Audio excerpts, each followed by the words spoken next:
reprogrammed, they split in the early stages of the operation, and 2 coaches were created, although these twins were far from identical.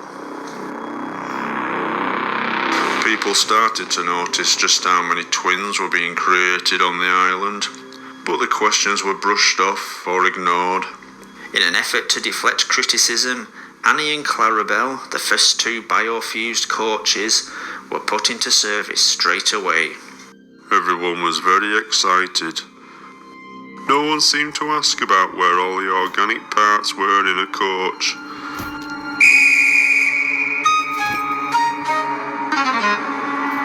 Or about those luxurious, expensive pink leather furnishings.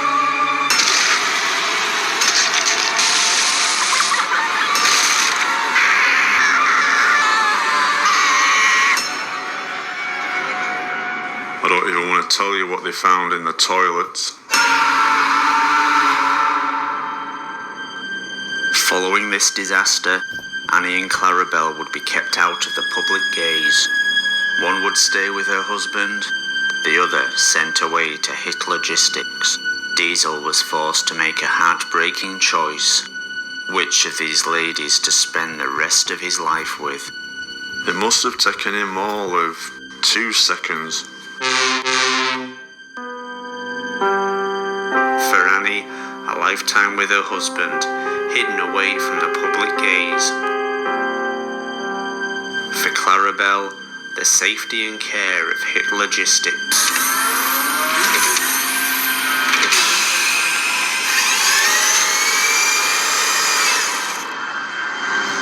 HIT Logistics weren't just interested in how twins were created. It was the abilities they had because of it. The telepathic links between twin engines was found to be incredibly powerful. The psychic links found in natural twins is profoundly more powerful in biofused vehicles. Of course, essentially, these are the same person. HIT Logistics would use what they had learned to work on duplication. A volunteer soldier could be biofused exponentially, creating copies of those cells. Think of it. A willing human participant, not just controlling a weapon, but becoming the weapon. Able to react to danger and orders in a fraction of the time. To maintain the secrecy of these illegal experiments, the soldiers' faces would be covered up, so that the only giveaway was a cry of discomfort when a vehicle was damaged or a tank shell was fired.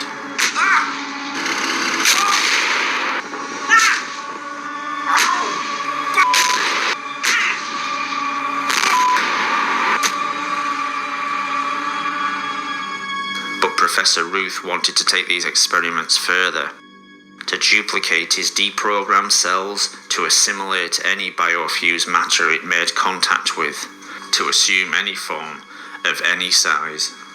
Think of the possibilities. A weapon dropped into a city that can take any form it wishes and adapt any organic material it finds. Whole communities of people removed and left empty for occupation.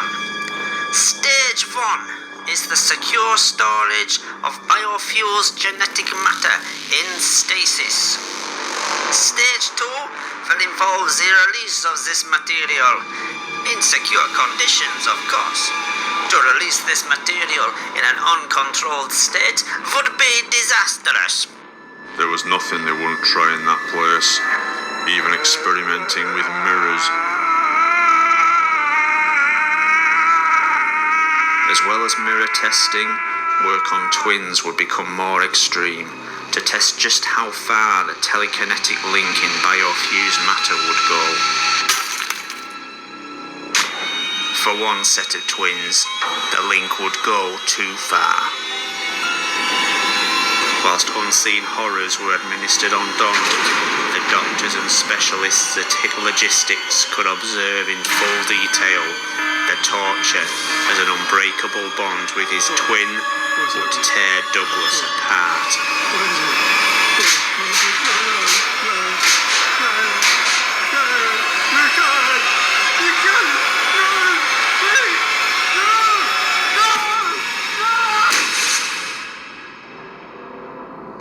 Hit Logistics would also be seen as a welcome refuge from another threat on Sodor.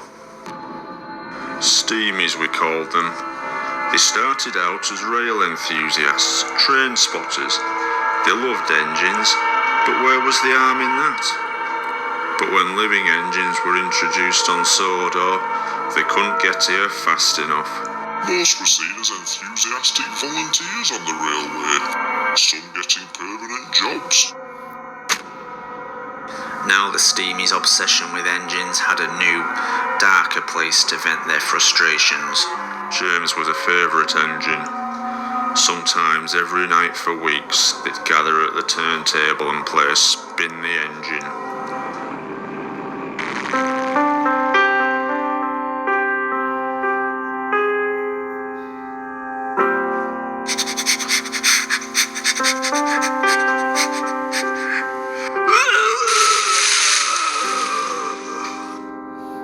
This security footage, hidden by Sodor research until now, shows Gordon desperately pretending he couldn't fit on the turntable.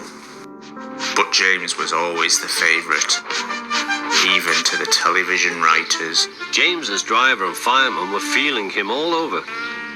But I had nothing to do with any of that business. Not after the first time. With the closure of the railways, the engines were hidden away, and the Steamies would go underground and bide their time. And it would be 30 years and a new documentary before anyone cared. Before anyone asked, why did this happen? Where were the engines? And what can we do about any of it? With protests aimed at the government and Hit Logistics, the destruction of the evidence was speeded up.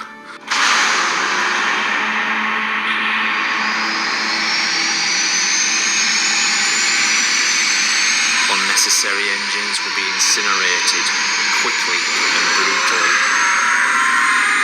As easy as signing a form, ticking a box, or waving a flag, the engines we knew and loved were murdered in the most efficient way possible.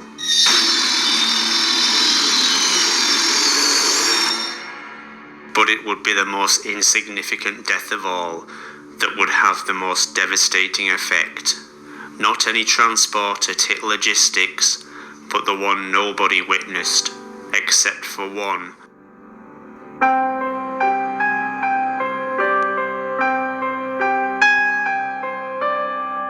They'd spent 30 years together, just looking into each other's eyes, forgotten by us all, and as happy as any of us could ever hope to be.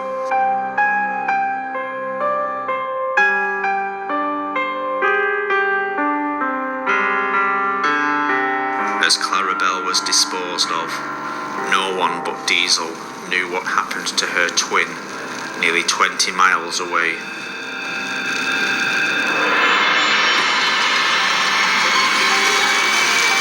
Anyway, what's wrong? What's the matter? What's happening? Annie, please, stay with me. I can't go.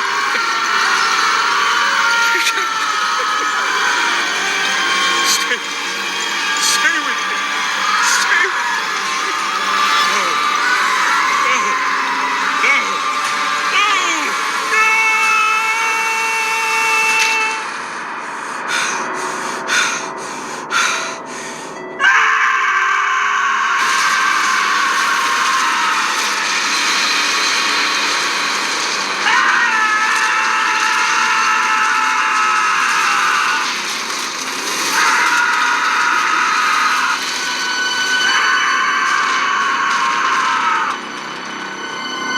But it wasn't over for Diesel.